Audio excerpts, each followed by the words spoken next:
the Alabama Crimson Tide. It's been a wild 2 years for the Crimson Tide, of course. They've undergone a lot of changes. They lost the GOAT. And that wasn't too long ago. That was like 2 years ago. They lost the GOAT. They bring in Kalen DeBoer.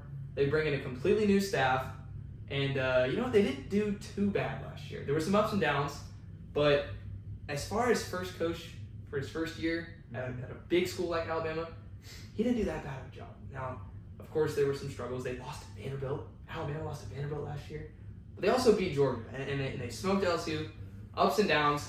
But I will say, Alabama fans, if you're watching, you can smile. There's some good things that happened last year, and there's some good things in store for this year. That's what we're going to be talking about today. We're going to be talking about the University of Alabama, our favorite team. Oh, yeah. And I'm Robert Sellers. This is Will Arundel, and we're excited to get into it. Now, Will, first question I have for you about the Alabama Crimson Tide. Let's hear it. What are you most excited about with this team?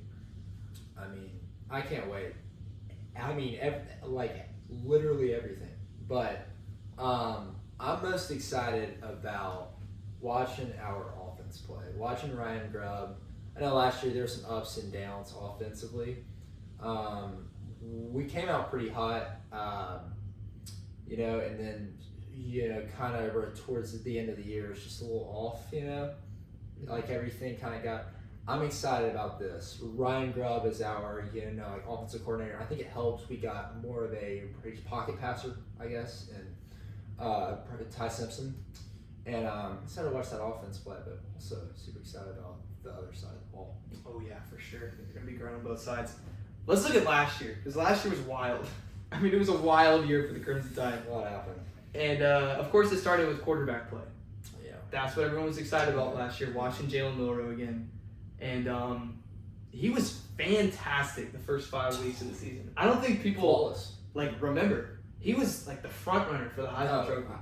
I think so. He was balling out the first 5 weeks. He was almost perfect against Western Kentucky, but it's Western Kentucky. Yeah. He was great against South Florida, even though we couldn't run the ball. Ups and downs. Yeah. Right. Then he was spectacular against Wisconsin, and then unbelievably good against Georgia. I mean, there's barely any quarterbacks in the country that could have done what he did against Georgia. Yeah. Against Kirby Smart against Georgia. Running and passing as well. Like, he could run and pass, and he was unbelievable. And you know what? We're Jalen Milroe lovers. We are. Here on the Off the Bench podcast. We love Jalen Milroe. We don't hate him. Mm-hmm.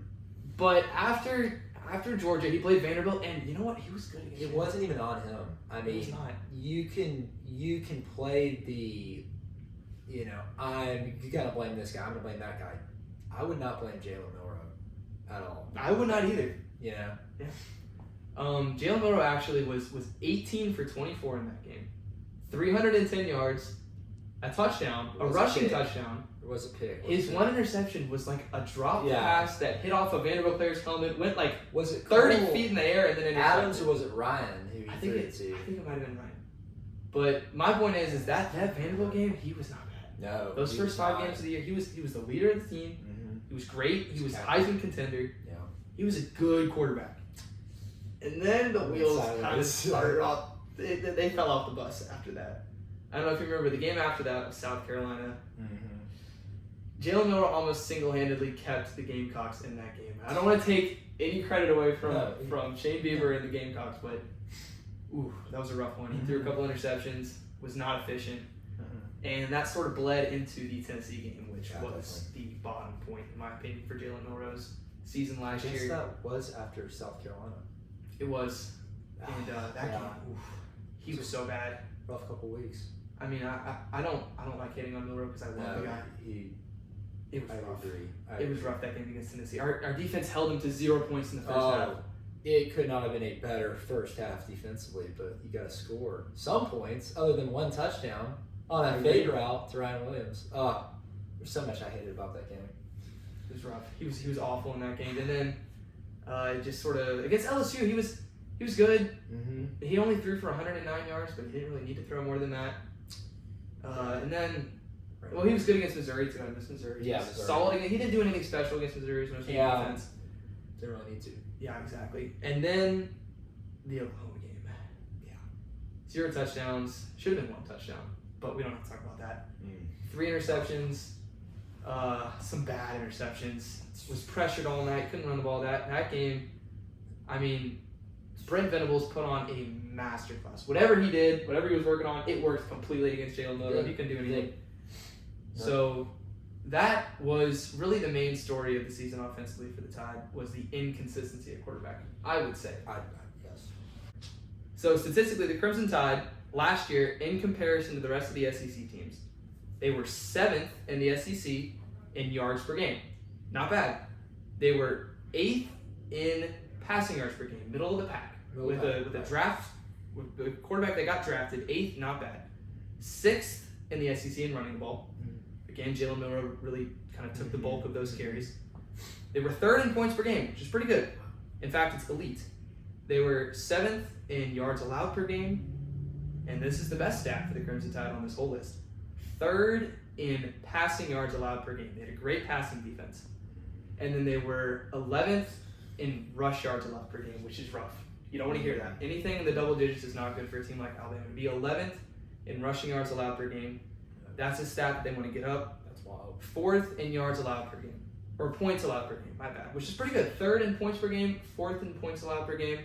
If you add all those stats up, compared to the rest of the teams in the SEC, they were the 5th most powerful team in the conference. Interesting. Top 5. It is not easy to be top 5 in the SEC. No, it is not. In overall offensive and defensive production. So shout out, early little clap it up for first year coach on the board. Hey. And Nick Sheridan and Kane Womack and the rest of the staff. All first year at Alabama, that's impressive. Yeah. Be the 5th best team in the SEC. It's the SEC, man. And it's hard. It is. It's hard out there. And they were top 5. Unfortunately, though, Alabama fans don't want to be top 5. No, they want to be 1. They want to be 1. Always. Doesn't matter what it is. It does not matter. They want to be 1. That's exactly right. And that is why there's been some unrest. There's been some unease. There's been some turmoil amongst the fans in Tuscaloosa, because that number is number 5. When in the past for Nick Saban, it was 1 or 2 pretty much every year. So maybe 3 every now and then, maybe 4. I mean, rarely, but almost always 1 or 2, because Saban's just so good. Exactly. And in terms of players lost for the Crimson Tide, of course they lost their starting quarterback. They lost Jalen Milroe. 2-year starter. He was great. He struggled at times, like we talked about. He's gone. They did lose Justice Haynes, who 3rd leading rusher on the team. Wasn't a huge loss. Good, but they lost their starting tight end, C.J. Dupree. They lost their leading tackler. This is maybe their biggest loss. Jahad Campbell. Gone to the NFL. Great player. First round pick to the Eagles. You lost Malachi Moore, who was a leader on the defense for ever since 2020. He's been there forever. Yeah. And then you also lost Tim Smith. Was the only other starter. He was also good forever. He was great. He was there forever. Good run stuffer, but never really broke into an elite player. So that's not a huge loss. No. So what did the Tide do in the offseason to address their problems?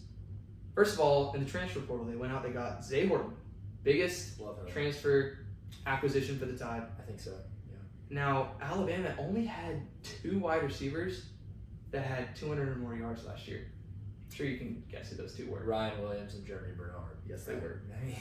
And other than that, though, the next leading receiver in the wide receiver group for the Crimson Tide. Can you guess who it was? So Ryan and Jeremy wouldn't have been Cole Adams. He didn't make a huge impact. Cole Adams. Kendrick Law, either no. He was number 4. Kendrick Law was Emmanuel Henderson caught some pretty big passes, but this is hard. You're gonna laugh when I tell you who it is. Is it Kobe Prentice? It's Kobe Prentice. Okay. He was the 3rd best. That is their best. Dude, the fact that our 3rd best receiver is Kobe Prentice. That's crazy. And that's why I'm so optimistic about this wide receiving room. And a lot of that was just Ryan and Jeremy were so good, and so many guys just got totally just pushed out, Mm-hmm. But I'm optimistic that was our 3rd best wide receiver last year. Yes. I think taking the leap from Kobe Prentice, Kobe dropped the ball Prentice, who transferred to Baylor. Taking the leap from him being our 3rd, no disrespect to Kobe Prentice. I'm sure he's a great guy. He's cool. But going from him to Zay Horton. No, I think there's a huge difference. I think so too. They're 2 completely different players as well. They are 100% completely different players. I mean, Zay Horton is 6'4", 205 pounds. It's a big receiver. He had 616 yards last year at Miami with Cam Ward. Cam Ward, He had 5 touchdowns. my guy. He was 90-star recruit on a 24/7 4-star recruit, 90 rated. Okay. He's experienced. No, He's probably maybe gonna be an NFL guy next year if he makes an effort. I'd say he's a And, junior, isn't he? He is. He's a Could- true junior. He could so come back, but we'll see. That's true. But that's a big leap for the Crimson Tide. They also acquired Nikhai Hill-Green, who was Colorado. first team All Big 12 linebacker at the Colorado Buffaloes last year. People aren't really talking about him. Crazy. Nikhai Hill-Green, Yeah, I know. I think he's going to be great. I think he's gonna be good too. We got Cam Calhoun from Utah, corner. Really Should like get him. some good playing I've time. heard he's really good. Me too. We got Kelby Collins from Florida. Mm-hmm. Don't know how good he's going to be. I haven't really heard much from him this offseason, but we'll see. Yeah, I don't know. I know that he slimmed down a little bit. He came in like 275. Now he's done like 268, something like that. So I know he slimmed down. He's got a little more pro twitch, to him. So, Mhm. so I hopefully he does really well Yeah. if you're a Crimson Tide fan. Cam Newberry transferred from Louisiana. My thoughts on Cam Louisiana? Newberry? Was it not Louisiana? it was A&M, right? Oh, Cam, I'm Cam thinking Newberry. of Dre Washington. Yeah, I knew. I was like, yeah, I knew. I can cut that. No, it's fine. Cam Newberry transferred from A&M. yeah, right. Big offensive lineman. 6'4", 330. That dude's big. He's gonna be able to move He's some big people. boy. He's big boy. We've got some big boys. Right by yards. Proctor, because he's a left guard too, which Alabama. Ryan Grubb. If you want some advice, I don't think Ryan Grubb needs any advice. He's a mastermind, offensive coordinator. But if we've got 1 yard to get, run to that left side, man. Run to that left side. Put a little tight end over there, Cuevas or Lewis as well, and dude, just Just run push on behind those. those guys. Those are two huge guys. Large human beings. Yeah. I don't know how you get to be that big. I Man. ain't either, man. Big dudes. And then Dre Washington, running back from Louisiana. I don't know how much Dre's going to get in, but I think I like this acquisition, not because Yeah. I think Dre's going to rush for 500 yards and be this great player, but I think that, if you remember, I think it was 2021, Oh, Brian Robinson went Yeah. down, Jason Royale. McClellan went down, Roydell Williams went down. We had to resort to Trey Trey Sanders, Sanders. and converted Christian Leary to wide Leary, running back. yeah, Leary. And that's a Yeah. scenario that could happen. No, it absolutely could. I hope it doesn't, but it obviously can, and it has happened, and so Mm-hmm. we'll see. So I'm glad to have him to be Right. there as a safety net, A as little a bit of solid depth. running back. He's A little bit got of depth. experience. With that running back core. I think Right. that's great that we got that. Yeah. So those are the main transfer portal acquisitions for the Tide that they went out and got. There'll be some new faces in Crimson uniforms this year, and I think for the most part, people are pretty excited about it. Now, in terms of the coaching staff, Yeah. it's interesting. So obviously, Kalen DeBoer is going to be your head coach again. He's going into year 2 at the Crimson Tide. Offensive coordinator Ryan Grubb. We've talked about Ryan Grubb. So excited. Did you know that he's been with Kalen DeBoer since 2007? With brief hiatuses, he was with the Seahawks. He was with Fresno State one more year after DeBoer Okay. left. I did not realize that. But for the most part, Ryan Grubb has been beside Kalen Long DeBoer time. since 2007. That's 18 years. yeah, that's incredible. So the fact that Grubb was able to come back to Alabama, to come back to Kalen DeBoer, that's big, I think, for the Tide. Man, and Kalen's got a great, resume, and a lot of that is, like Ryan Grubb, I guess. I did not know that. That is so interesting. I think it is too. I didn't know that either until I did some more had research. But no idea. Interesting. also, assistant offensive coordinators this year, Jamarcus Shepard and Nick Sheridan. Sheridan was the offensive coordinator last Of year. course, yeah. I personally wasn't a big fan of a lot of things that they did. Neither was I. But you know what? He's He's now a QB now an coach. assistant. Yeah. That's what he was all the years he's now a under QB DeBoer. coach. Right. I think it works out for him. It does. Kane Womack coming back as a defensive coordinator. Kane Love Womack that. is my man. I love Kane Womack. He's traveled a lot across the Big Ten. Now he's with the SEC at Alabama. It was great last year. He returned 8 of his 11 starters. I really think that this defense is going to fly under Kane Yeah, Womack. And then his assistant, who was with him last year, Maurice Linguist. Mm-hmm. Great name, by the way. He's Maurice cool. Linguist. He's cool. He'll be back. So the Tide retain pretty much all of their main staff pieces from last year, and they add Ryan Grubb. Yeah, I'd say that was a huge, right change. I think that's a change that is a positive one. You know. I agree. I 100% agree. So the staff looks great. Right. If we know anything about being a successful coach in the SEC, step one might be hiring a good staff. In Kalen DeBoer, it seems like he knows what he's doing No, absolutely. in that environment. So let's talk about the players. All right. The main focal Players. points, the players. We've talked about Jalen Milroe and his inconsistency. Obviously, everyone knows. Every Alabama fan knows that Jalen Milroe is inconsistent. Now there's a new quarterback in town. What are your thoughts on Ty Simpson? Tyson, I love it. I love him. I feel like it is going to work. With Ryan Grubb, I feel like with Jalen Milroe, it didn't work with Kalen, and I don't really know why it was, but I feel like Kalen wants more of a, passer, and Pro Ty is totally that. I think Pro Ty is totally that. Can run.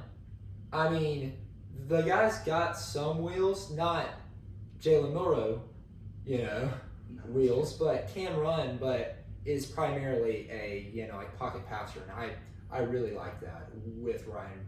And yeah. Mm-hmm. The thing I like most about Ty is his story. Yeah, I think it's so refreshing.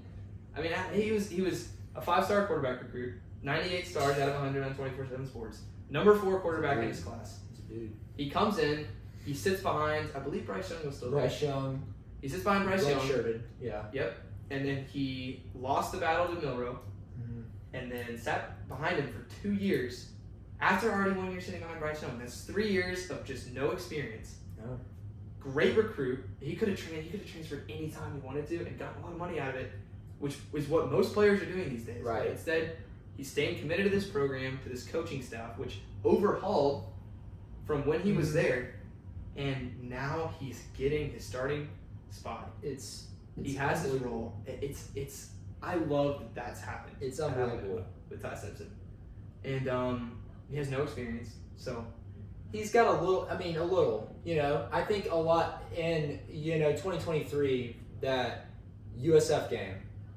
It was an ugly one, but Ty came in and was pretty solid in that. I mean, he wasn't great, and it wasn't like this guy's way, he's better than Jalen Milroe. But it was like Tyler Buckner was not great in that game. He was better than Tyler Buckner. Oh, we're just gonna forget Tyler What's Buckner. also crazy about this, going back, there was a coaching change with, everybody was like, okay, Jalen Milroe's coming back. Jalen is our guy. There was a coaching change with Kalen coming in, and the greatest of all time walking out, and Ty could have left at any moment, because I was like, we're probably going to get a Washington quarterback or another, and Alabama got a Washington quarterback. It was Austin Mack. We did, and it's absolutely insane. So I'm so excited about it. Me too. I think it's a great story, refreshing for the sport of college football. I'm happy for him. For all those that just want to see college football the way that it was 5 years ago, this is a player that's going through college football like people have always gone through college football. I hope his patience pays off. Me too. One important thing about the difference between the quarterback room last year and this year, in my opinion, is last year was Jalen Milroe's team. Yeah.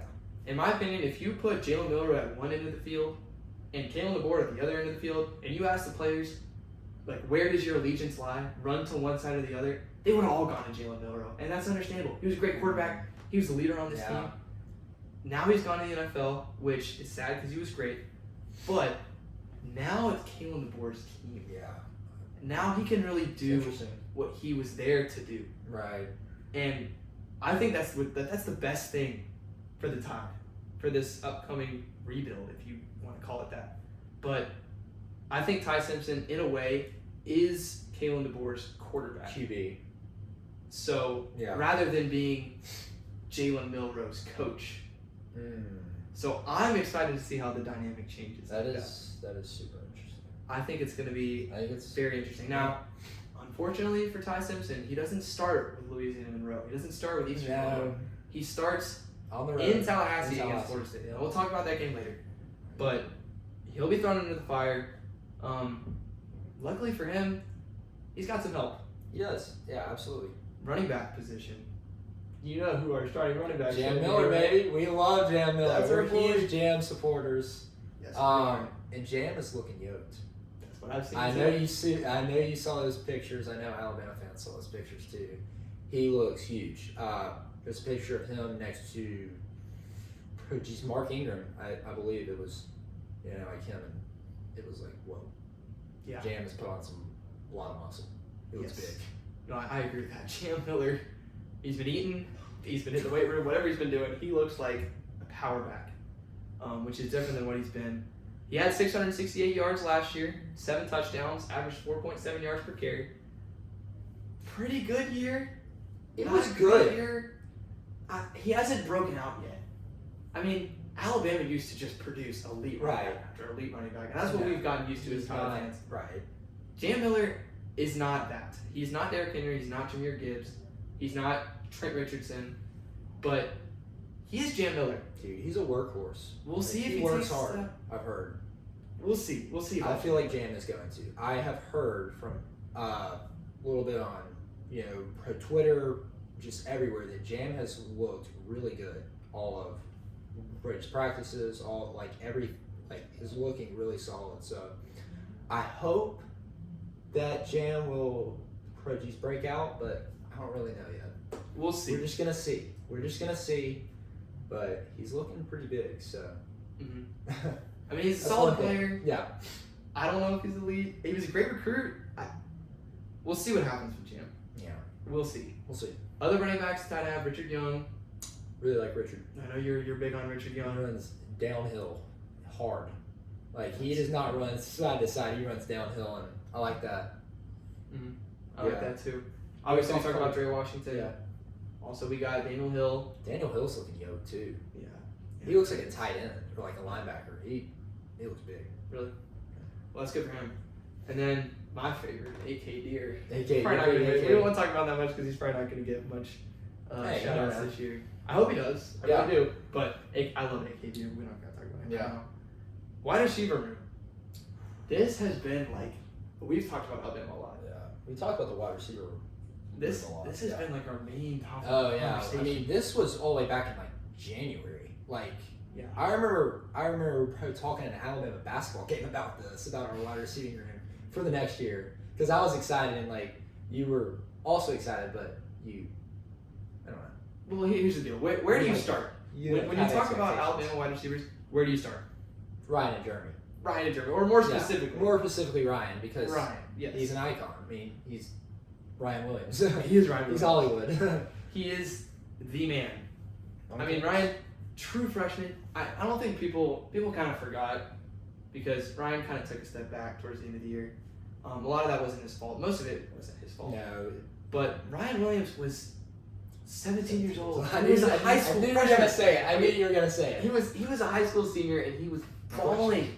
He led not high school, whatever. He led our team in receiving yards Yeah. as a 17-year-old high school senior. I know people got so tired of hearing It's that. just absurd, though. 865 yards, 8 touchdowns, 18 yards per catch. Yeah. That is unheard of. He was an amazing recruit. Obviously, if Jeremiah Smith didn't exist, who was like the freak, he's like an Man. alien. No, he's I don't understand how he's made in a lab. no. If Jeremiah Smith didn't exist, Ryan Williams would be the best The freshman best. wide receiver that we've seen in maybe the last 3 years. Yeah, yeah. So Ryan obviously untapped potential there. Mm-hmm. I've heard he's trying to bulk up a little bit. I think his route running could be a little bit better. I think his just his overall quickness on cuts, he has it. He shows flashes of just Yeah. being amazing, but it could be more consistent. Ryan isn't the More like- perfect wide receiver, Yeah, but he's pretty good. he's great. But I'm willing to say my take is that Ryan Williams is not the best route runner on this team. I agree with that too. I think Jeremy Bernard has super, polished route running. I feel like that is a great word. Is polished route running. It's just crispy. It's smooth. There was times where I was watching way up top, alongside you, and we were like, what a route from Germany. Like, we were just like, I mean, I can't name multiple times where we were just like, what a route from Germany. Like, he runs smooth, crisp routes. He does. I am so excited to talk about and watch Jeremy Bernard because all the focus is on Ryan. Yeah. And all the focus is on Ty Simpson and the defense.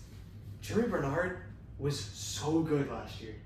And I remember during watching the Tennessee game, and I forget who was commentating. I think it was Sean McDonough. Sean McDonough. Great commentator. Greg McElroy. But I remember, I think it was Greg McElroy who said this. He goes, Alabama needs more playmakers. They have Ryan Williams, but after Ryan Williams, who else is there? And I was like, Greg, listen, Greg. Solid. Greg. Yeah. Greg. You won us a national championship. We love you, Greg. Jeremy Bernard was so good last year. Yeah. He carved up. I remember there was just one corner route that he ran against Georgia. I don't know if you remember that. From the slot, just dusted. I forgot who it was, but he was amazing in that game. He was amazing against Auburn. He was amazing against Auburn. He was so good against Auburn. He was incredible those last pro couple games with, I wouldn't really talk about the game versus Oklahoma, but he was amazing in that game. That was the one where I was like, Jeremy's looking real good. I was like, Jeremy is looking like, I don't know, he was super good in that game. Mm-hmm. That was probably his best game, I'd say.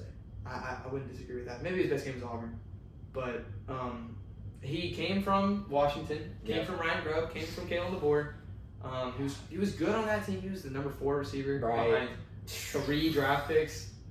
That's what Ryan Grubb and Kalen DeBoer do, by the way. Jalen McMillan and Rome Odunze, who was a top 10 pick to the Bears. I mean, that's as good of a wide receiver room as you're going to find in college football. And it was Ryan Grubb. It was. Who coordinated him.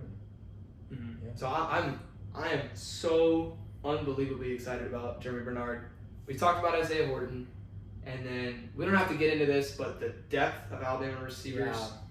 Maybe this is a next year thing because they're all going to be so good next year. I think so. But just to throw some names out there, Jalen Hale, Lontae Brooks.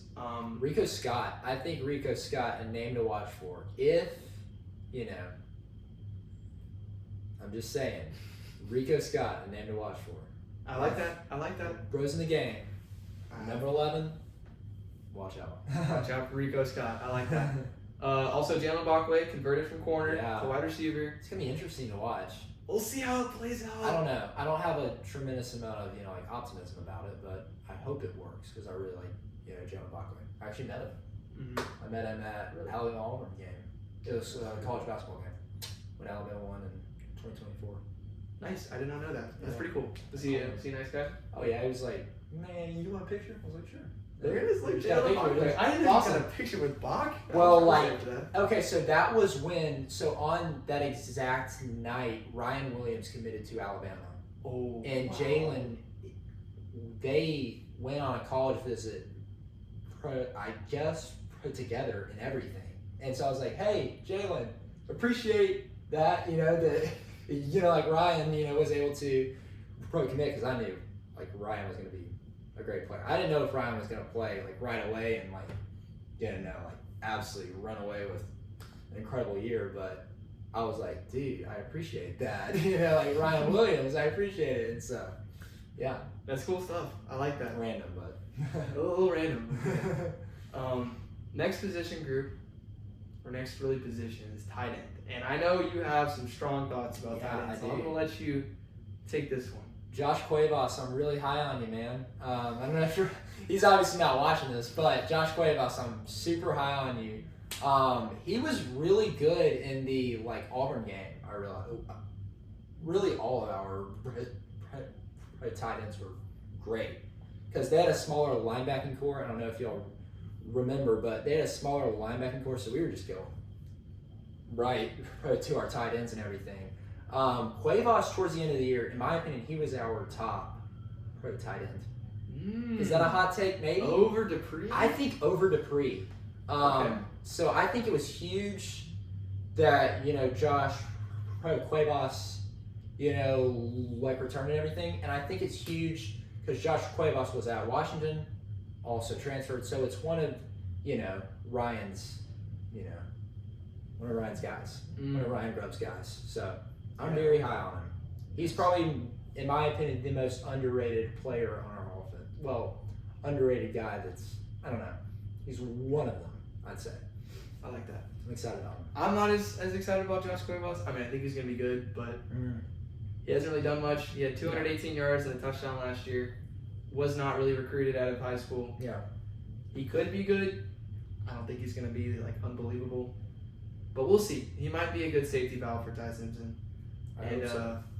I mean, they don't really need him to be that good. To be completely honest, we don't need Josh Cuevas to have 500 yards receiving and 8 touchdowns. No, not by that. But he can be solid. Yes. I'll see him be solid. Receiving tight end, because we have a lot of blocking tight ends. I don't know if y'all, because we got like 3 or 4 transfer tight ends. I know they're not like huge guys, like they're not like huge names, but like we got like 3 or 4, and like it was like every day it was like, well, we got another transfer tight end. I was like, Robert, we got a new one. I think those are primarily blocking guys, so we need a couple of guys that can catch the ball. Actually, Yeah, no, I like that. Danny Lewis. He's Mhm. caught 1 pass it was in 2023 versus Chattanooga. So you never know. Danny Lewis in. He could be a receiving tight end. He could, like emerge. He could be. We'll see. Next position group might be our best. Might not be. Might be our best. Is the offensive line. Yeah. Now, I just want to throw a couple stats out there for the offensive line for last year. Yeah. Let's hear it. We were 5th in the SEC in sacks allowed. We were 5th in the SEC in yards per carry, which, a lot of that is on Jam Miller, a lot of that is on Jalen Miller, but a lot of it too is on the offensive line. Yeah. I will say, we struggled to run the ball last year. Yeah, we did. That was not a strong point, but just an overall overview of this offensive line. They returned 3 starters, Proctor, Brailsford, and Roberts. But for the most part, this offensive line is just made up. We've already talked about this a little bit. Just big dudes. Like Caden Proctor is 6'7", 370 pounds. That is a huge person. Roberts is 310 pounds, 6'5". Dewberry's 345 is what I have here. 330 is what 24/7 Sports said. So somewhere in that range. And then Wilcom Formby is also 6'7". I think that what we should do this year, and it's something different than what we did last year. Last year was a lot of Jalen Milroe sort of outside zone runs with Jam Miller or whoever it was coming in motion, which is solid. It got annoying. It's solid. It's a solid concept. An outside zone is a good football play, but that's how our offensive line is built to do. Yeah. Our offensive line is built to hand it off to a big running back and run gap runs. Yeah. Right. And we have a big running back now because, as we talked about, Jam Miller has been juicing up. He's yoked. Yeah. And then we got big offensive linemen. So I think that the run game is going to be revitalized under the new offensive line and the new and improved version of Jam Miller. I think that at least what we're going I for hope so. I really hope so. is a newly engineered run game that is more fluid, more consistent, and more dangerous and powerful, even than having the 5th highest yards per carry. In terms of specifics, Caden Proctor might be the best player on our team. The fact Caden Proctor is 375 and he plays left tackle, like that blows my mind. Yeah. Because like that guy, he is huge, but he's able to play tackle. Like how? Mm-hmm. I mean, it's just insane. It's wild. He is a freak of nature, total freak. I mean, that's a great way to put it. I mean, he could be a top 5 draft pick next year. I think so. I think he's. We've talked about Cam Dewberry. Parker Brailsford, one of the best, if not the best, centers in the SEC. He's a smaller guy. He's got a good one, but he is really good. He is. Oh man, I love Brailsford. he's great. Another guy that came from Washington. Yeah. Was first-team All-American in Washington as a redshirt freshman. Came to Alabama, had another great year as a sophomore. Now he's a junior. Should be great. Jaden Roberts, guard. He's been a little banged up. He's been a little banged up. Yeah. And I've heard Jaden Roberts is a second-string player on our offensive line. So who's the other guard then? Is Dewberry? Gino Vandermark has been given. Gino Vandermark. Interesting. Which, I don't know. That's shocking because Roberts was like hurt a little last year, and everybody was just was like, oh, Roberts is going to run away with, this, and he's not. So that's something to watch for. Yeah, definitely. But yeah, I just heard that. I don't know how reliable my sources are, but I've just heard that. So something to watch for. That is definitely something to watch for. Roberts was in and out of the lineup last year with injuries. He was riddled with injuries last year. Yes. So we'll see. Giovanni did he play a good amount last year? He did. Oh yeah. So I guess if his backup comes in, he's got some experience. I do not mind it. It's not going to be a liability. I do not mind that at all. Mm-hmm. And then the other tackle, Wilkin Formby, who was interesting. Experience out of all of them. Probably missing experience.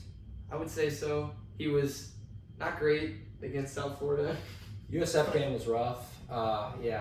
But I mean that's really hard. It was one game and he just lost the job right after that game. It was one game and it's just and that was Elijah Pritchett's job, which Pritchett wasn't great either, but that's just gonna be tough. So I hope it's a little better this year for Wilkin. Pritchett was not great last year. No, he was so not. Formby is even a little bit better. So many pressures. Yeah, he was the bulk of the. We were, of course, 5th in sacks allowed. I think if Pritchett allowed 0 sacks last year. Oh my gosh, we're the number 1 offensive line in the country. Had to be. Pritchett was. Hopefully he's better at Nebraska. We don't have to play Nebraska. I don't think he was very good at all. Formby should be better just because it's not that hard to be better. Yeah, I think he will be better. Formby was a pretty good recruit, 4-star recruit, 93 out of 100 on 24/7 Sports. So we'll see what he can do.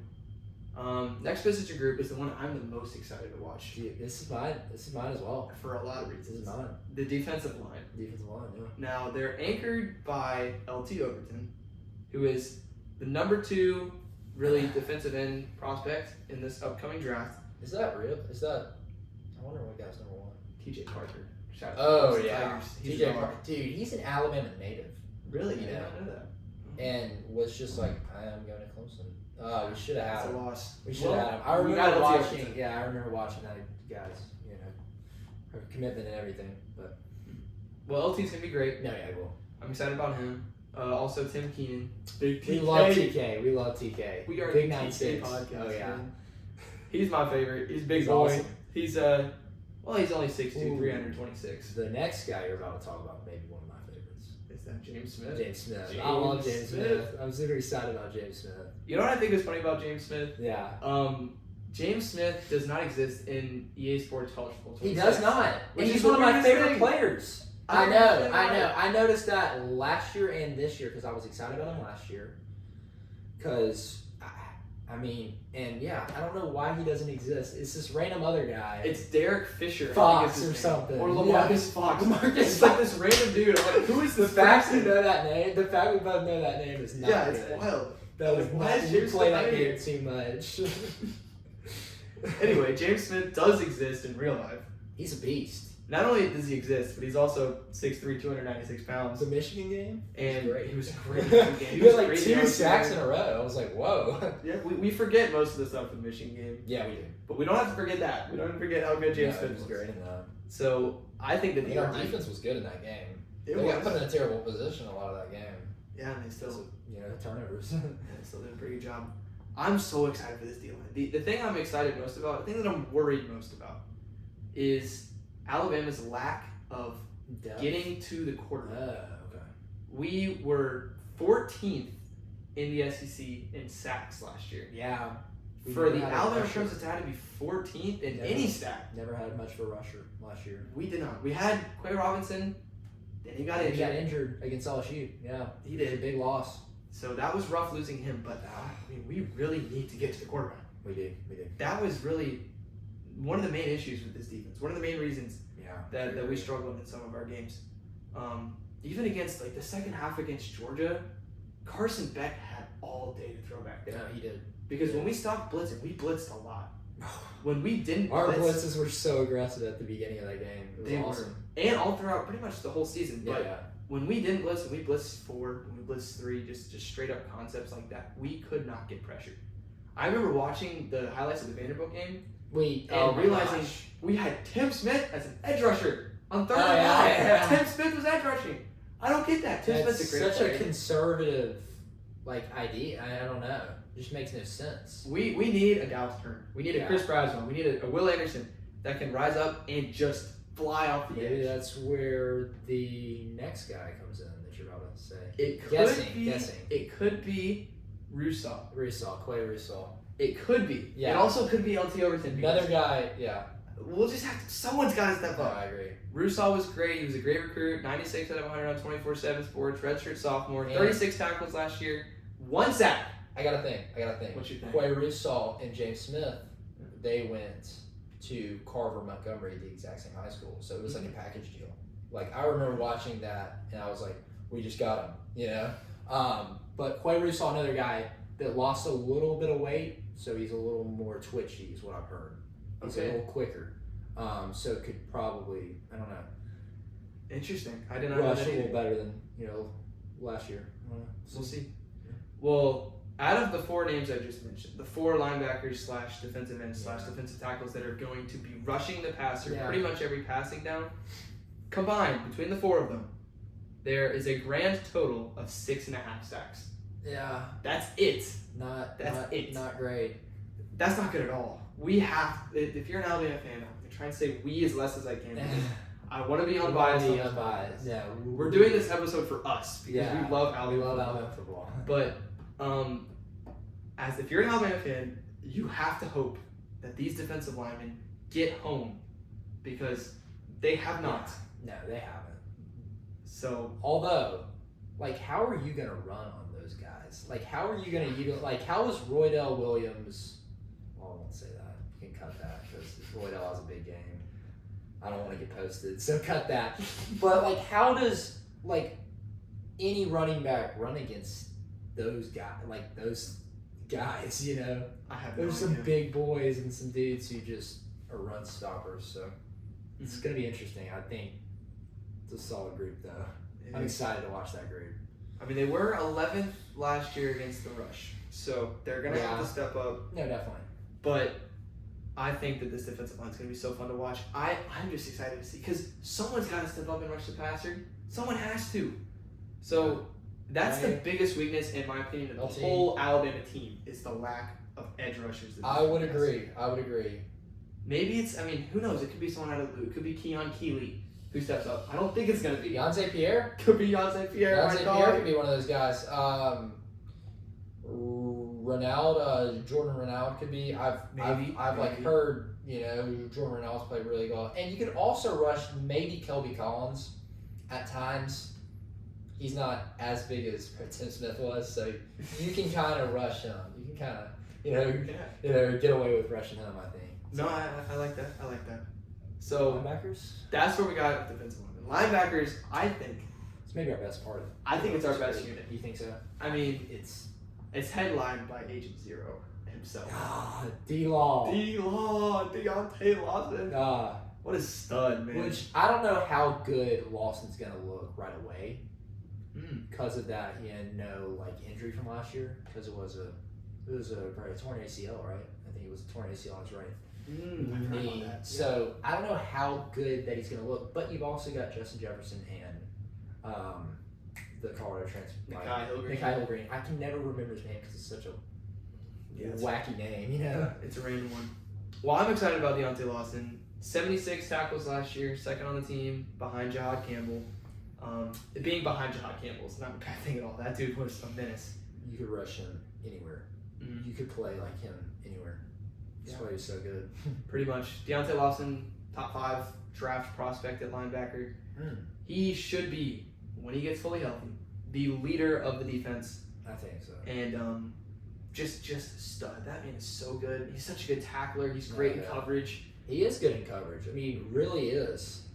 So I'm excited about Deontay Lawson. The moment I became excited about Deontay Lawson was I'm interested. the 3-game stretch at the end of 2023 between Yeah, Auburn, Auburn. Georgia, and Michigan. We rewatched that Auburn game last night from 2023. I was there.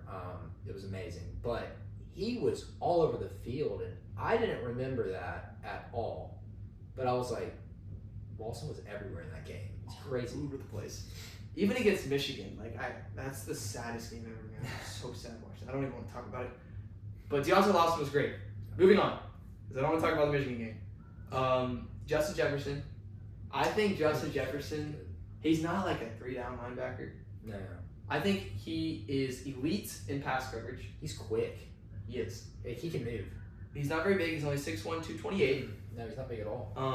So I think Jefferson, just like last year, is going to be great if you put him in on 3rd and long and let him stick in zone coverage or go man-to-man with a running back or a tight end. That is his specialty. That's what I'm excited to see Justin Jefferson do. I'm so glad we got him back because he's experienced. Dude, if that man had to go to the draft, because Jefferson was a junior college guy, and then Brodus Pavia, there was all that. There was all that in junior college stuff. So I was like, Jefferson's going to go to the draft next year. I was like, unbelievable. And then I heard Jefferson's coming back, and I was like, yes! It was huge, I thought. So, yeah. And he's got a great name, Justin Jefferson. He's a good football name. Yeah, I wonder what player is really good. Someone else. And then Nikhil Green, first team All Big 12 last year. No one's talking about Nikhil Green. I know. Nobody's talking about him. He was phenomenal last year. Yeah, he was. And he's more of a 3-down linebacker than Jefferson is. I think agree. We'll see Nikhil Green probably maybe on 1st down and 2nd down just as much as we'll see Justin Jefferson. Yeah, probably our largest linebacker, I'd say. He's probably our biggest one. I think so too. If you don't count Russaw. Right, Russell's more of a he's a little more of an edge, I'd say too. But I'm really excited about Nikhil Green. That's a name that Bama fans need to start learning because he's going to be on the field a lot. He will be. Then we head to the secondary, to the skies. Exactly, the secondary. We got 2 corners on the outside who I think are 2 fantastic, experienced, great corners. I remember the problem last year about Alabama secondary was the inexperience. Everybody's saying it was young. We had so many young players that didn't really play very much. And it showed, honestly. At times. And we got lucky. I remember watching the South Florida game. Yeah. We got burnt. Oh, yeah. Yeah, Red Morgan got burnt a few times. Yeah, I forgot about that. But yeah. So it took a little bit for the secondary last year to sort of get into form. Wow. And we got lucky with some Barian Brown. Or not Barian Brown. What's his name? Xavier Brown. No, what's the name of the South Florida quarterback? Byron Brown? Byron, something like Byron? that. Whatever. South Florida's quarterback missed a lot of throws. Byron Brown? Over there. That sounds right. I think it's Byron Brown. I'll have to look this up. Look it up. Anyway, we got bailed out there a little bit. Against Georgia, we got torched a little bit against Georgia too. We're not going to talk about that. We ended up winning that game because Ryan Williams is an angel and for some other reasons too. But Damani Jackson and Xavier Brown are back. Damani Jackson is a top-tier corner in the SEC. 6'1", 197, perfect corner build. Played all year last year. Had 2 interceptions, 7 passes defended. He was great. Yeah. He's going to be back. He's great in man coverage, great in zone coverage. And then opposite him, Xavier Brown, who also just a great corner build, 6', 196, had 3 interceptions last year. One of them came at a very timely moment. Georgia big. Yeah. And another one in the Iron Bowl. I mean, that was a big one. That's true. That was a very true. Game sealer. Both those guys, great recruits. Both those guys have a future in the NFL, in my opinion. I think so too. As far as the starters at the corner position, the Tide don't really have much to worry about, in my opinion. And then behind them, Cam Calhoun, transferred from Utah. Dejon Lee. I like him a lot. Dejon Lee is young. 6'4". That dude's big. He's 6'4". young. He looks huge. I mean, that guy makes Xavier Brown look like a kid. And Xavier Brown's a beast. Yeah. Like, Xavier Brown's great, but he is, I just don't know how that guy, and just like, he's so quick as well. I'm like, how does that guy just move like that? So I'm excited about him. But I mean, just as any Alabama team ever, so much talent in the secondary. Some of it's young, but top-heavy talent on this team is really, really experienced, and I think it's going to be great. Also, a notable exit from the program that I didn't really touch on yet is Devontae Smith. He was sort of the Husky position for the Tide. That position left vacant. Now is supposedly being filled by Deshaun Jones. We'll have to see. Or maybe pro Calhoun though. I feel like Calhoun could I also hope it's win. Calhoun. I feel like Calhoun could win that one. I feel like hope Calhoun will as well because he's got a little, just more experience, I think, than Mhm. Jones does. I don't know a whole lot about Jones. I just know, he probably transferred last year, and I was like, okay. We'll take him. We thought a lot of it, and kind of, played a lot though. Or not a lot, but He played a good amount. Like He had at times. 23 tackles, 2 passes defended. He was not very highly recruited. Transferred from Wake Forest, I think.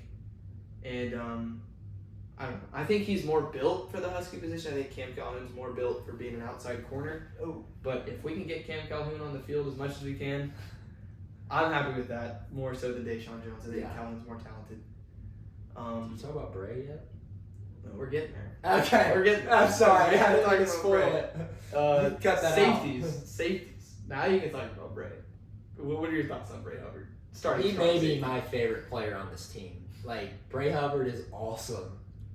And, like, everybody, like, there's probably, like, Auburn fans that I have talked with. They're like, that Bray Hubbard dude. I'm like, yeah, he's a beast. He's a beast.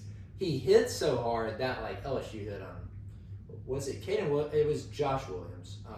Yeah, that's right. He smoked him. I mean, he just, like, he hits. He's just everywhere. He makes a ton of pro tackles as well. I mean, he is something. And with Sab as well, I think that's scary. Sab and him playing together.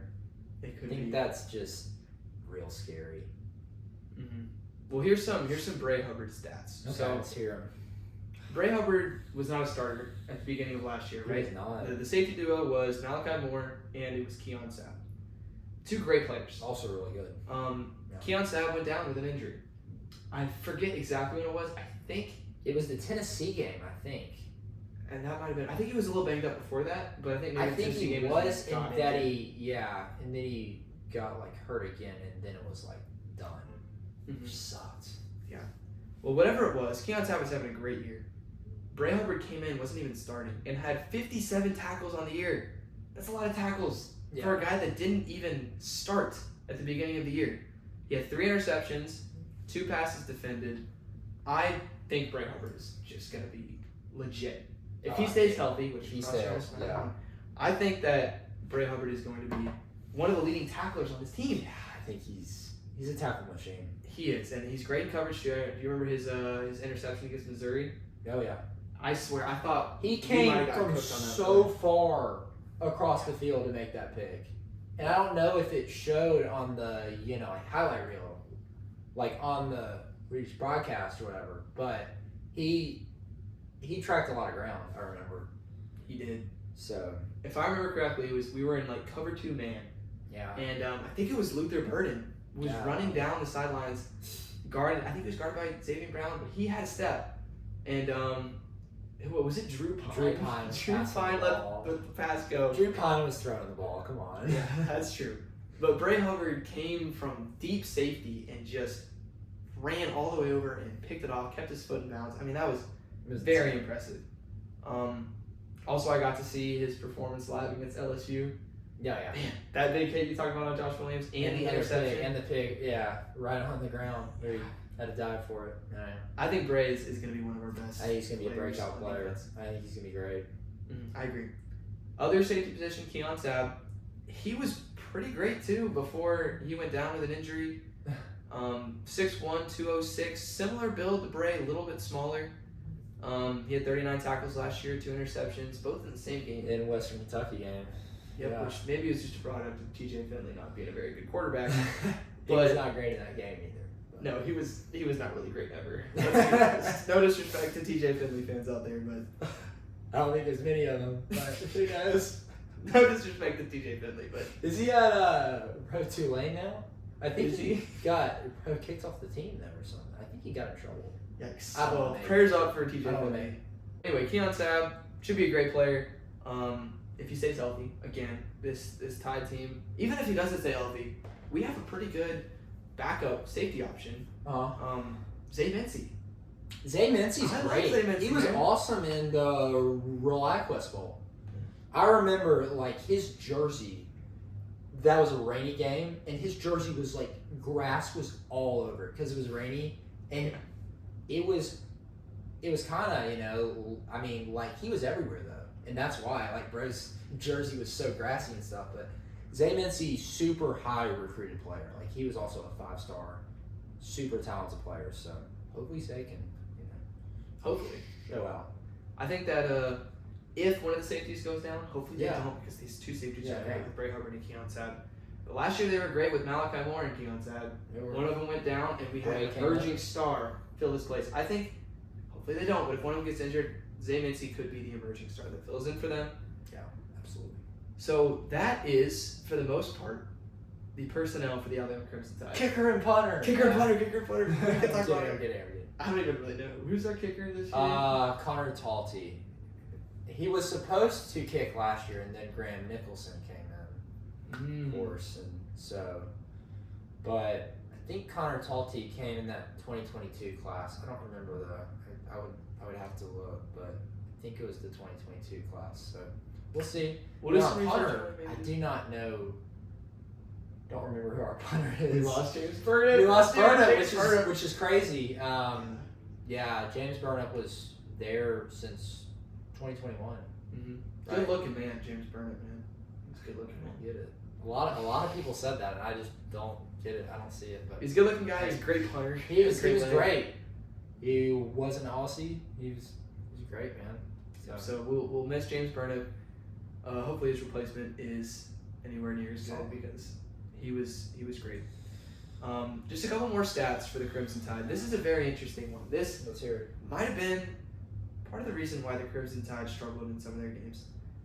Out of the SEC, out of the 16 teams in the SEC, they were 15th in penalty yards, which meant they were the 15th most penalized, or the second most penalized team in the SEC. So they got to clean some of that stuff up. That is crazy. It is. Another very interesting stat for the Crimson Tide last year. Most teams with this stat, this is a very specific stat. It's comparing first downs that were rushing first downs versus passing first downs.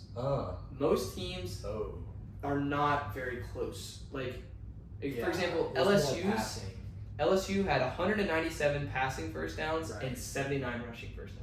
Now that's an extremity because LSU really liked throwing the They ball like last throwing year. the ball, yeah. But most teams, it's either rushing has way more or passing has way more. But for the Alabama Crimson Tide, they had 126 rushing first downs and 127 passing first downs. Wow. Which I don't really know how to analyze that stat. How about but it's this an guy interesting stat. going down the rabbit hole to look at that? That is insane. It's Dude. interesting.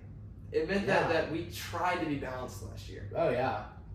And So, it wasn't super balanced. I mean I don't know if I really thought it was that balanced because our running attack wasn't like ever it was not very amazing. good. It wasn't ever amazing, but It's rough to be when you're trying to be balanced. It's a great thing. I think Yeah. I really like this stat because it shows that we are making an effort to be balanced. But if you're inconsistent running the ball and you're inconsistent passing the ball, that's not great. So the Tide are really gonna have to work on that because last year running the ball was a big inconsistency, and of course, as we talked about, Jalen Milroe, big inconsistency. Both great at times, great at times. but Like highest of struggled highs at times. and lowest of lows. Yes, that was really the name of the game for the Crimson Tide last year. No, it absolutely was. So hopefully they can turn that around. They were +7 in turnover margin. That's huge, Um, I think. It was great. We turned the ball over a lot. We turned it over 21 times, but we also 28. forced 28 turnovers. That is so a ton. it's a lot. So the Crimson Tide really didn't do a great job of protecting the ball, Have to but protect it this year. they also did a good job in forcing turnovers. Have to protect it. Yes, I agree. So let's look at the schedule now. Okay. Because it is a doozy for the Crimson There's Tide. a lot, yeah. They start with, well, first of all, out of conference, they play at Florida State, they play Louisiana Monroe, they play Wisconsin, and they play Eastern Illinois. So I think that you can pretty much chalk up Louisiana Monroe and Eastern Illinois as wins. Nope.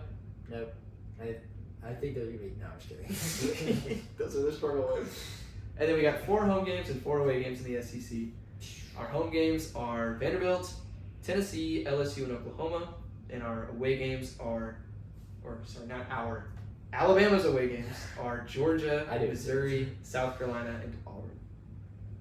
This is not an easy slate. No, it's not. I'm going to ask you a question. I'm interested to see your answer. What would you say is Alabama's easiest road game for 2025? Just a reminder, you got Florida State, Georgia, or Missouri, South Carolina, Auburn. Okay. Either FSU or Missouri. Right, because it can't be Georgia. I'd say. It cannot be Georgia. Can't be South Carolina. South Carolina is too good of a team. Auburn's too crazy of a play. It doesn't matter if Auburn is 2-10. They're gonna play us hard. Yeah, it doesn't matter if they come in to that game 1-10. Like they're gonna play us hard. Because they could come into that game It's with at like Jordan Hare, and they're just gonna, play us hard. Mhm. I guess she's Missouri. I guess I'd go Missouri, but I think that's a trap game because you could say, hey, that is probably our easiest road game, and you could, walk in there kind of sleepwalking. You know, it is crazy to say that if that's true, if it's Missouri, that the easiest road game for the Crimson Tide is against a team that has won 10 games the last 2 seasons That's crazy. and is coached by a man named Eli Drinkwitz, who I love with all my heart. Really? And also, just an interesting factoid about this Yeah, you Missouri like game. I love Eli Drinkwitz. It is at 11 a.m., which is kind of an advantage for Alabama. Yeah. Oh, it is? I didn't guess it was. It is, so it's not going to be like a pumping, raucous environment. We were just talking about 11 a.m. games. We were. I'm not Sorry. super excited to watch that one, but before they play us, Missouri plays UMass, and then they have a bye, and then they play us. So, Dude, that could be a total trap game. yep. And then before we play Missouri, we have at Georgia and Vanderbilt. Yeah. So Missouri is going to have 3 solid weeks to prep Alabama, and we're going to be focused on Georgia, at Georgia, and then Right of after course that. Diego Pavia. So Yeah. that's going to Right be after the that, fact that could be our easiest road game is wild. So this is all just to prove that the Alabama road slate this year is not going to be super easy. But let's start at the beginning. Let's start with Yeah. Florida State on the road. 2:30 That's game. It's going to be hot. Florida State, we're going to talk about their roster more when we do the ACC preview, but the Seminoles, if nothing else, are very experienced. That's something that I figured out when I was researching their team. Is pretty much they don't return 5 starting offensive line. In fact, they return just one player on their whole offense who is not a transfer. It's tight end, And it's tight end, which the tight end position is awesome, but it doesn't matter that much. Landon Thomas, I think is his name. Yeah. Something like that. And I think it's 2 on defense. So, Yeah. or no, it's 3 or 4 because they're. I think it's actually 3 and 4. Yeah. But basically, Florida State is a lot of transfers. Yeah. And you could say, oh, look how that worked for them last year. They were what, 2-10, 3-9, whatever it was. So that's pretty bad. But also the year before that, it worked out really well for them. No. Yes. So we'll see with Florida State, but I think that, in my opinion, if I'm looking at this game, I would not be surprised if the Crimson Tide start a little slow. I agree. Because Florida State has a lot of experience. They know how to play college football. And Alabama is breaking in a new starting quarterback. Other than that, they're very experienced too, so I think we maybe not have that much trouble stopping Florida State, but in terms of Ty Simpson, he might struggle a little bit out of the gates. But I don't know if you've seen the Thomas Castellanos videos of him trashing Alabama, but man, if you're playing Alabama, don't go out and Don't say the things that Thomas Castellanos says. If you want to look up the video, go look it up. Basically, did you want to summarize it for us? The Thomas Castellanos stuff. Let me think about what it is. I don't remember. He basically was like, Alabama, you don't have Nick Saban to save you anymore. Yeah, We're going to torch you. We're way better than you. Dude, what are you doing? What are you doing? I don't get it why you'd want a 9-3 Alabama team, a 9-4 Alabama team, a team that went 9-4. It was obviously not the year we wanted, the year we were, at all wanting. And you want to come out and say that to us? That's not smart. Dude, not smart. I agree. I don't really know what he was doing. I just don't get it. Y'all were 2-10 last year. Like, it just doesn't make sense. I agree. Just last wrap it up on this game. I think there are a lot of Alabama fans and a lot of college football fans that expect Alabama to waltz into Florida State and win 52-0. No. And there are also a good amount of college football fans that think that Alabama's going to waltz into Florida State and struggle mightily and potentially lose a low-scoring game. I think that those are both overreactions. I think that Florida State is a really solid team. They're very talented. I think that 10-2 is an outlier for Florida State. But the year before that, 12-0, that was also an outlier. I think that Florida State most of the time is from like the 8-4 to 6-6 range as a program. Mm-hmm. So that's where I expect them to be. In which case, going in there and winning 52-0 is probably not going to happen. No. But I also think we're going to win pretty handedly. I don't think that we're going to go into the fourth quarter tied, No. and it's going to be this struggle, crazy scenario. It's going to be kind of a beatdown, I think. Not, what you were saying, like a shutout, a 52-0, no, but like, I think it's going to be a nice one. I hope so. I think so too. If I were to predict it right now, I'd say we win like 35-10. I'd go with 31-7. I think. I like that. I feel like it's like 7-0 for a while, and it's like kind of close, and then it gets to just. I like that too.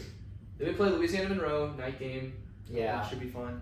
should be good. Don't really want to spend much time talking about that. We got Wisconsin after that at 11 a.m. 11 a.m.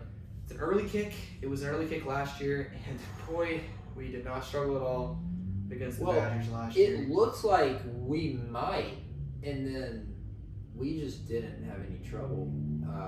Their quarterback got hurt. I think they have a new quarterback now. It's Van Dyke last year.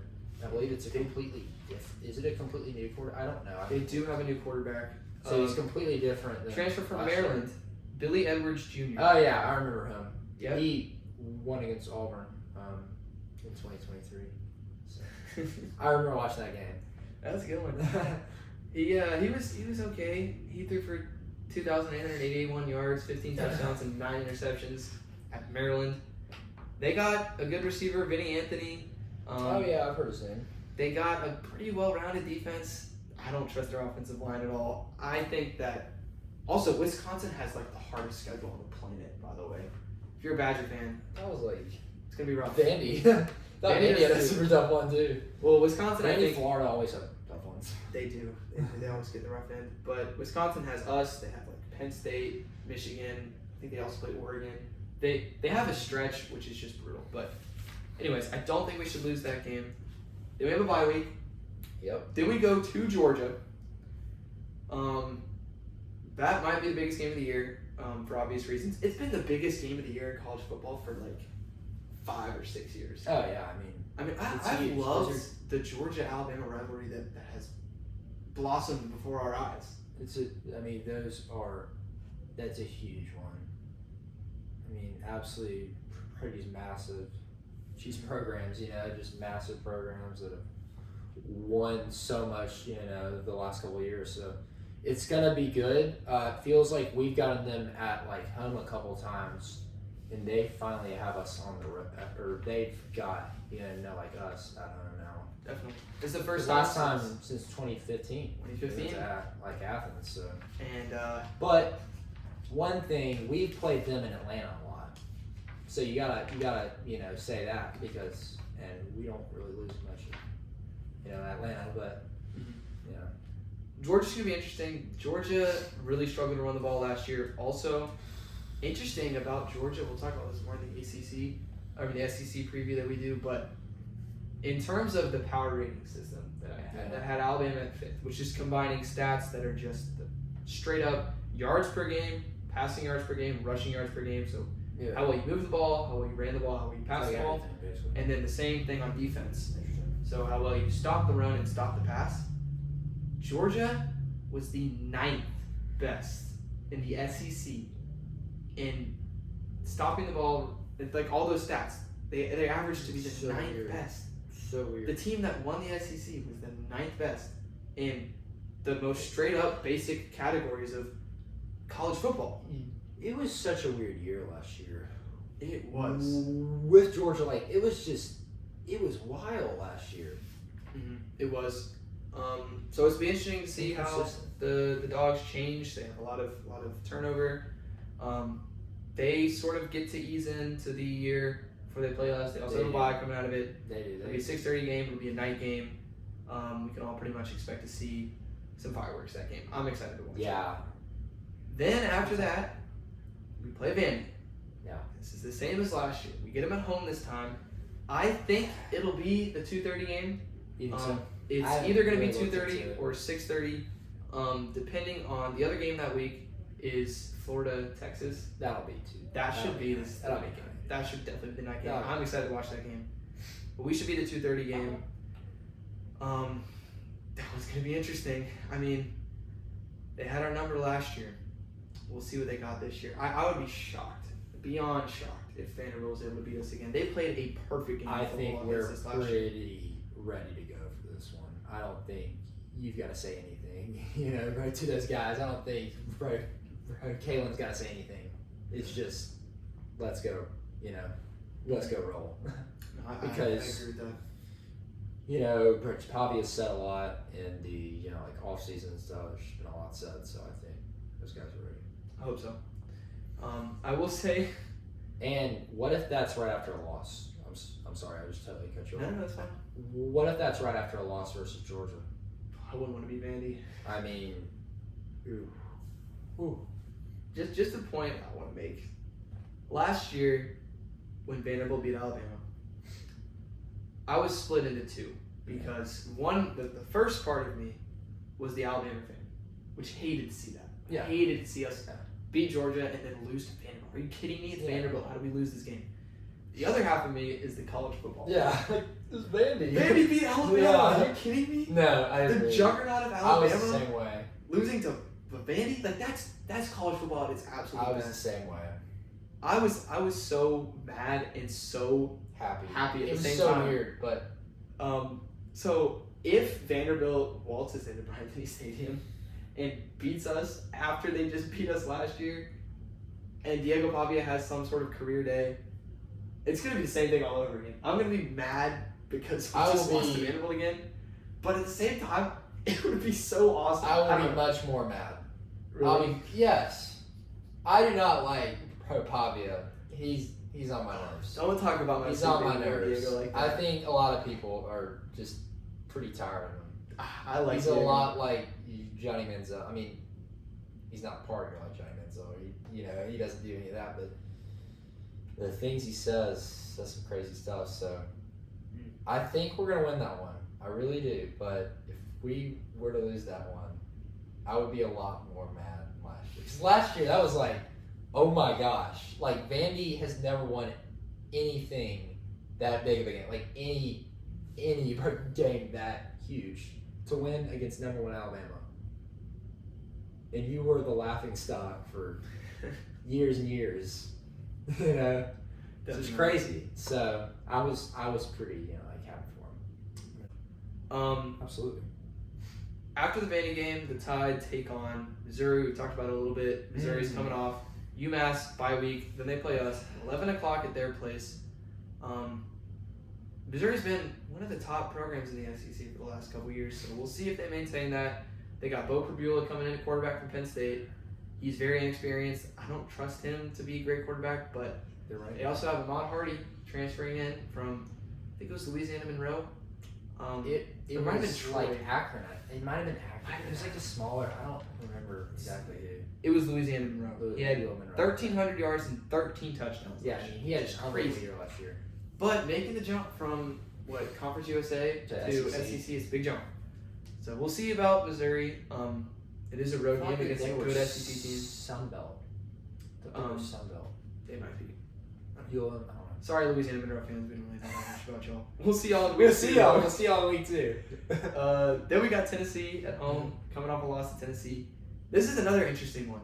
Tennessee, before they play us, plays Mississippi State, bye week, Arkansas, and then they play us. So they're going to be prepared to play us. That game probably will be at 2:30. Maybe they'll give us a 6:39, but probably will be at 2:30. Because isn't Florida versus A&M or something happening that week? Something maybe it's another. I don't remember what it is exactly. Or it's No, it's for Georgia and somebody. I don't know. It's Georgia Ole Miss. That's what it is. Georgia plays Ole Miss between the hedges that week, so we'll see. Yeah, that'll be the one. I think so too. Even though I don't know a ton about like Ole Miss, and there's a lot of question marks, I think it'll be. Tennessee game will be interesting. Josh Heupel, of course, is a great coach. Yeah, he is. Tennessee, I think it's gonna be a little bit of a down year for the Vols. I do too. That's not us just being Alabama fans. That's just me looking at their roster and seeing not a lot of returning productions and not a lot of. Definitely on offense, I think. Definitely on offense because they have a good secondary. Their secondary's put together. Like it's really good. Jermon McCoy. And they've got a pretty solid rushing attack too. But offensively, I don't know how much I can trust Joey Aguilar, and I don't know. They lost a lot of guys last year. I think losing their running back Sampson, right? Dylan Sampson last year was a huge loss. So. I'm excited to talk about Tennessee more on the SEC preview. I don't want to linger on we don't want to but talk too much. Yeah. Just a quick point. Tennessee last year, if I told you at the beginning of the year Tennessee would go 10-2 and make the playoffs, I would have expected that would have been because Nico lit it up and their offense was phenomenal. Their offense was not good. They got shut out like 4 times in the first half in SEC games. And Alabama did it. They, for the most part, got carried by their defense. They did. It's really interesting for Tennessee. Secondary. But we'll see what happens with them. They were a weird squad last year. They were bizarre. Because it was like they went right to the playoff, but like, I mean, they got destroyed by Ohio State. Remember that? I feel like, to me, they were not a playoff, pro contender. Like, it was just weird. It was so weird. It was. I do not know how Alabama lost that game. I do not. That was crazy. It was. But we do have an opportunity to beat them again at home this year. We do. After that, we play at South Carolina. I think it'll be a 2:30 game because LSU plays Texas A&M at home that same week. I think they'll make that the night game in Death Valley. A lot of afternoon games. It is. Well, that's what it's looking like. It could not be. You never really know, but it looks like we're gonna have a lot of afternoon games. My estimation is there will be 1, 2, 3, 4, 5, 6. Are there any others that are coming out that could be too? Yes, that's counting all of them. Okay. Dang, 6 out of 12. So like half our games are 2:30. Could be. I kind of like that though. It's kind of a shout out to the old CBS days where we had all those. Oh yeah, it is. But that should be an interesting one. I'm going to that game. I'm gonna be really excited about that. Going to see the Sandstorm. I think South Carolina is really good. A little bit overrated. Oh really? That's my take on South Carolina. We'll talk more about them later. Yeah. That should be an interesting one. Then we have a bye week, and then we zoom into LSU. That ESPN has that as 2:30 or 6:30. It'll be night. It's gonna be a night. It's gonna be a night. It should be a night game. It should be. Honestly, bro, no matter what, because it's Alabama LSU. Like I don't care if it's because I feel like LSU will lose versus Clemson. I don't know if I'm allowed to say that. No, that's fine. Go for it. It's fine. Week 1, I feel like they will lose to Clemson, and I feel like they will lose a game after that. But like, if they've only got those losses going in, to Tuscaloosa into Bryant-Denny, I think that should be a night game still.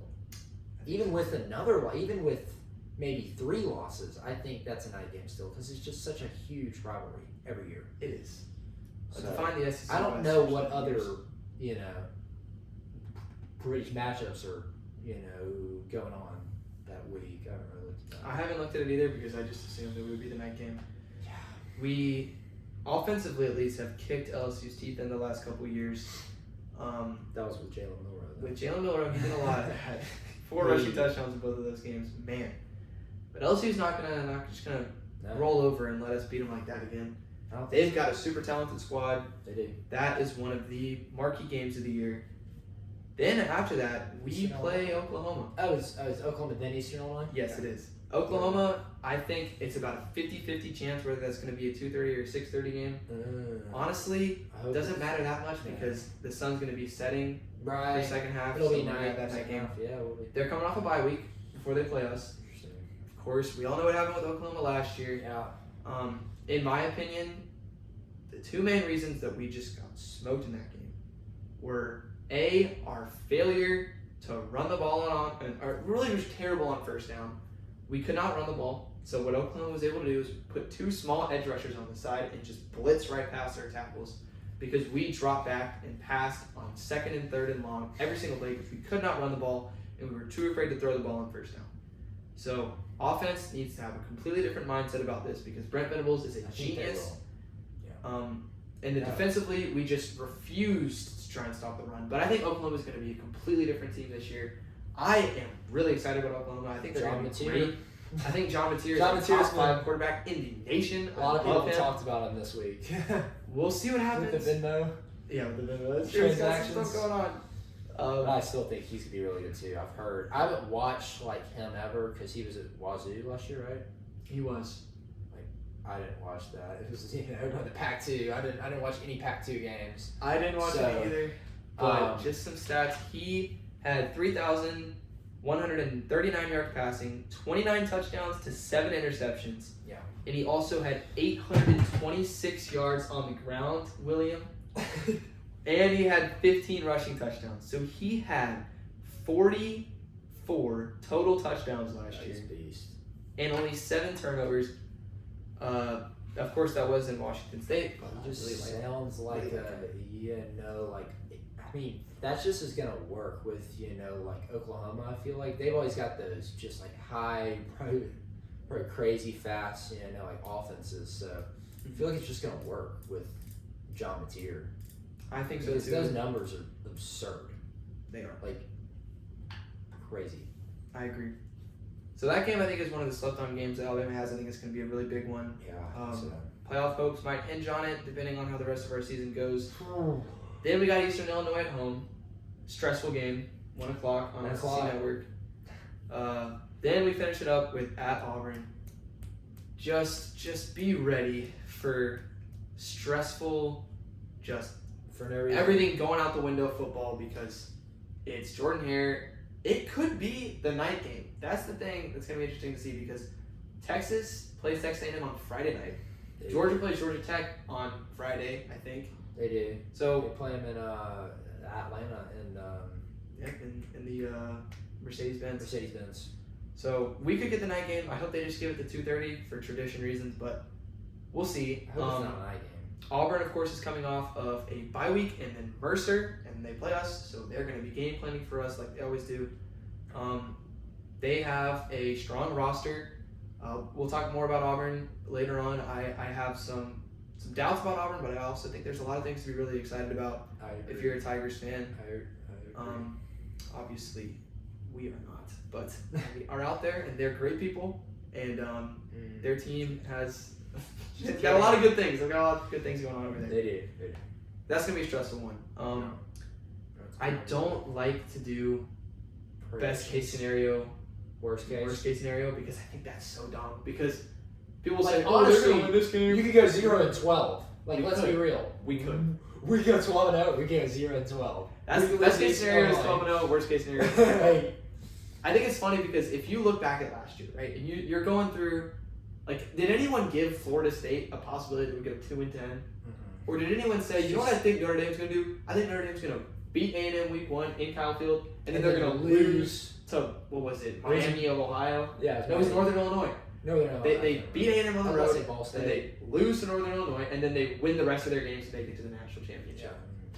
Could anyone have predicted that Alabama was going to beat Georgia and then lose to Vanderbilt? No one could predict these things. That's why. Lose versus Oklahoma on the road when they were 5-6 going into that game. I think they were 5-5. 5-5. After beating LSU by 30 whatever points. Yeah, 5-5. So I think that no one can predict what happens in college football. That's what makes it so awesome, is that it's unpredictable. So I'm excited to just go into the season and see what happens. If I was to highlight the games that I think that we have the highest chance of losing, if I were to rank them from most difficult to least difficult, I would go at Georgia at number 1. I agree. Probably at number 2, which a lot of people are maybe going to doubt this. Actually, I'm going to go LSU at number 2. I agree too. Then I'm going to go at Auburn at number 3. Because I think Auburn's very talented. It's a crazy place. It's a crazy. They're also very talented. Yeah. That's at number 3. Then at number 4, I'm going to go with Oklahoma at number 4. I think Oklahoma's great. I'm surprised South Carolina's not in this yet. I have South Carolina at number 5. Okay. I might be disrespecting South Carolina. I love Lenora Sellers. I think they're overrated. We'll see what happens, but I've got them at number 5.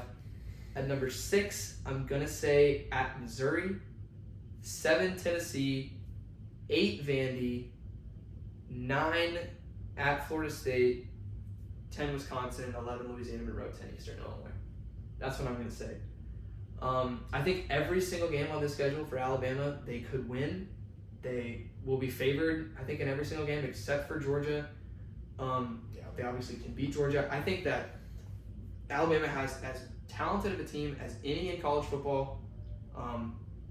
I would not be shocked if they go 12-0. I would. Really? I just feel like anyone going pro 12-0 in the SEC nowadays is just an anomaly. Like, it's going to be super hard to do.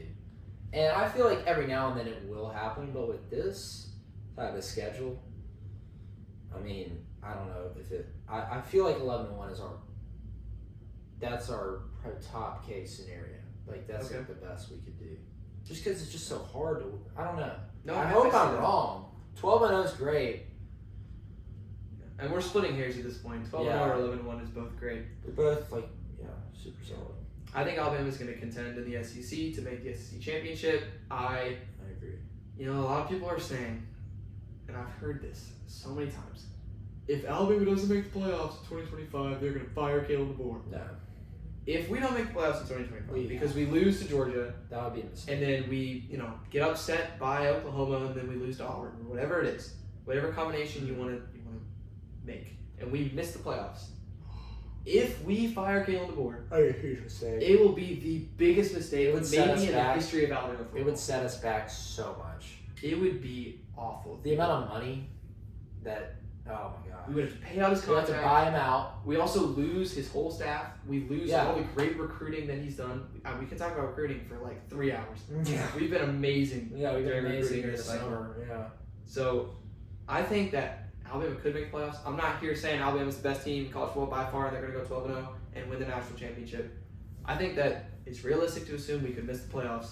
I don't think it's going to happen. If we do, or if Alabama does, they should just hang on to Caleb DeBoer. They have a lot of great young pieces. It's going to happen with this team, with the Crimson Tide.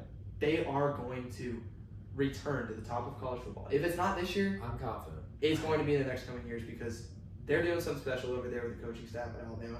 And our roster, I mean, our it's an unbelievable roster. Maybe a little better than last year because there was some little, like holes last year. There's like 1 or 2 maybe in this roster. It is just It's loaded. it's loaded. Yeah, it's the best way to put it. Do you have any closing thoughts about the Alabama Crimson Tide? I'm excited, man. I'm looking forward to it. This has got me so excited now. Like actually talking about it. I'm All the to see it. games. I'm ready. We got how many? I guess so. Today's Friday. We got how many more days? 2 weeks plus 1 day. Yeah. So 15 days. Ty until Simpson Alabama days football. away. Ty Simpson days We away. are Ty Simpson days away from Yeah, starting. 15, right? Yes, we are. And this episode, again, just as much for us as it was for the viewers because we love Alabama football. We're gonna be as unbiased as we can throughout the whole We'll season. try. I'll try. We're gonna talk about teams equally the rest of the way. We just wanted to preview Alabama for our first episode because We did. we're Tide fans. It only seems right, It does. It does. So. So thanks for tuning in. If you're still listening to this, you're such a legend because You're a beast. yeah, this is our first episode. It's probably pretty jank. It's been like an hour and a half. But thanks for watching. Thanks for listening wherever you are. And God bless. Roll Tide. And hope y'all have a great See day. y'all Make next. people smile. And we'll see y'all later.